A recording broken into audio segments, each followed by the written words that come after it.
Has anyone here heard the term collective healing? It's one that's new to me, and I've been tossing it around quite a bit lately. You're probably wondering what a nice girl like me needed collective healing for. And I have to take you back to 1989, when I was just 9 years old.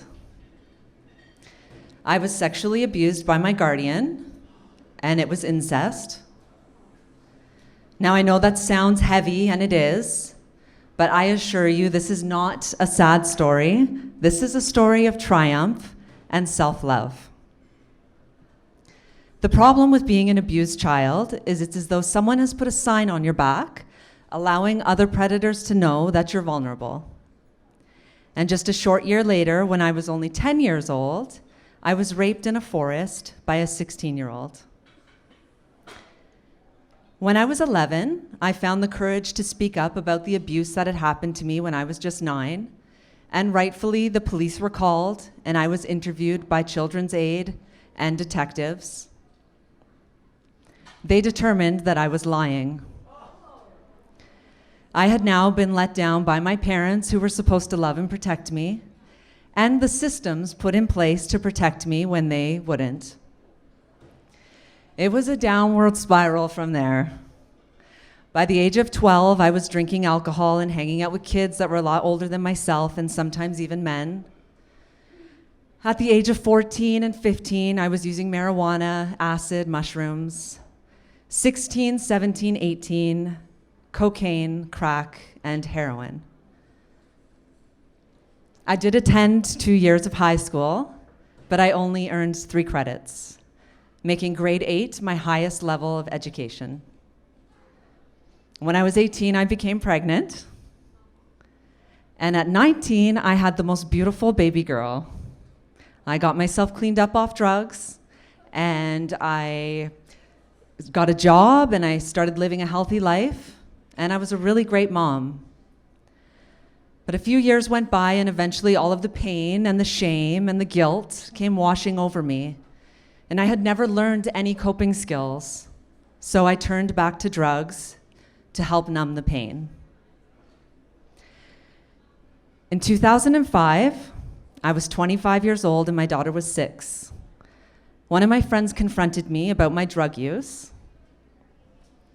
They said, "How often are you using?" And I brushed it off and said occasionally on the weekends. But they got serious and tough with me and said, "No, really, how often?" So I told them that I dropped my daughter off on Friday at my in-laws, and I partied right through until Sunday without sleep. And they said, "You have a serious problem and you need to get help. You're a mother. You should be ashamed of yourself. You're supposed to be setting an example for your daughter." Oh, it was hurtful and painful. It was a slap in the face, but it was one that I needed. I called up all my friends and I told them I wasn't hanging out anymore. I got a therapist and I started taking medication to lower my anxiety. I dumped my boyfriend and I picked up a book called The Secret. The Secret changed my life. 2 chapters in particular, one on finances and one on relationships. Now, I followed the relationships chapter as though it were the Bible. And within 2 months, I met my husband. And within 2 years, we were married and living happily ever after. But life is like a roller coaster. And although I had finally gone up, I was about to come back down. We had 2 children. Back to back, they were only a year apart. And after the second, I fell into a deep postpartum depression, which is very common for women that have experienced a lot of trauma. My marriage was rocky, and we decided to take up running to help me get over my depression, get back in shape, and help us reconnect. And it worked. Running turned into triathlon, and triathlon turned into cycling. And I loved cycling so much that I started my own team, HighGate Racing, which is now Canada's largest all-female competitive cycling team. So my roller coaster had finally gone back up to the top again, but I was about to come back down. 2 years ago, I found out that I was pregnant, But my husband and I were not planning on having more kids, especially because the postpartum depression was so severe. I had an IUD and it failed. So all the goals and dreams that I had been working towards now had to be put on hold for a few years, and I was devastated. And while my husband continued off with the dreams and goals we had been creating together, I never wanted to hold him back, but somehow I felt like it wasn't fair. The doctors gave the pregnancy a 50% survival rate because the IUD was inside. And this further depressed me. I started isolating myself, canceling plans with friends, and was even borderline suicidal. I remember at 6 months pregnant, sitting in the washroom, sobbing uncontrollably, telling my husband that he and the kids would be better off without me. Anyone that knows me and knows my children knows how close I am to them, and that is just not my personality. So thinking back, it makes me really sad to think of how depression really affects people and it changes their state of mind. My husband asked me to go get help, and I said no. I have been in therapy since I was 11 years old. If I am not better by now, I cannot get better. I had always believed in therapy. We'd used it in our marriage, and it was always helpful. He said, please try one more time. And so I did. I got a new therapist, and she was great. She introduced me to a women's support group. And I went in there and I shared my story just like I'm sharing it with you.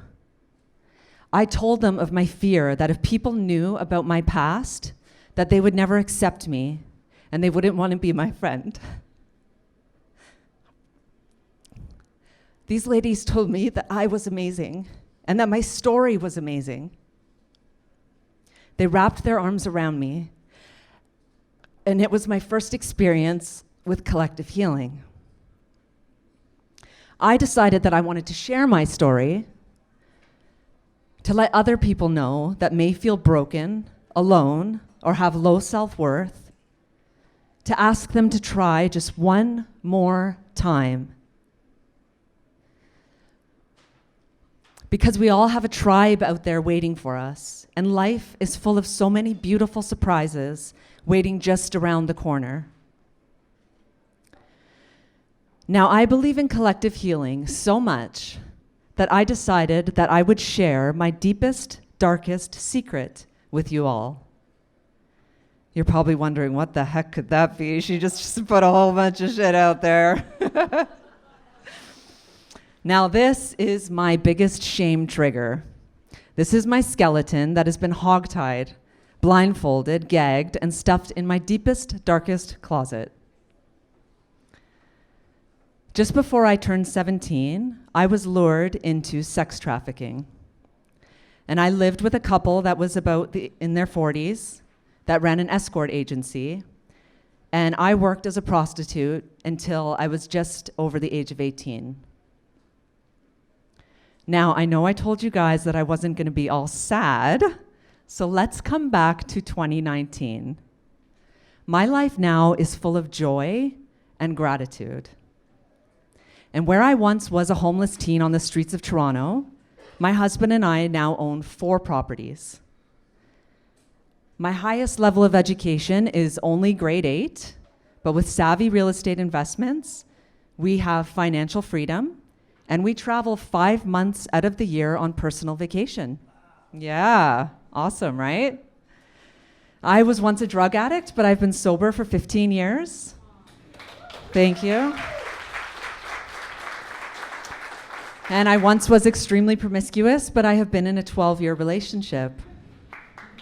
Thank you. So what I ask of you here tonight is to consider sharing your story. You may not have been raped or have a drug addiction, but we all have a story. Maybe you experienced a divorce or a death, or maybe you had an overbearing parent. Because we all understand fear, shame, and low self-worth. So I encourage you to share your story and see what collective healing can do for you and your community. Because when one person stands up to speak their truth and tell their story, it ignites collective healing.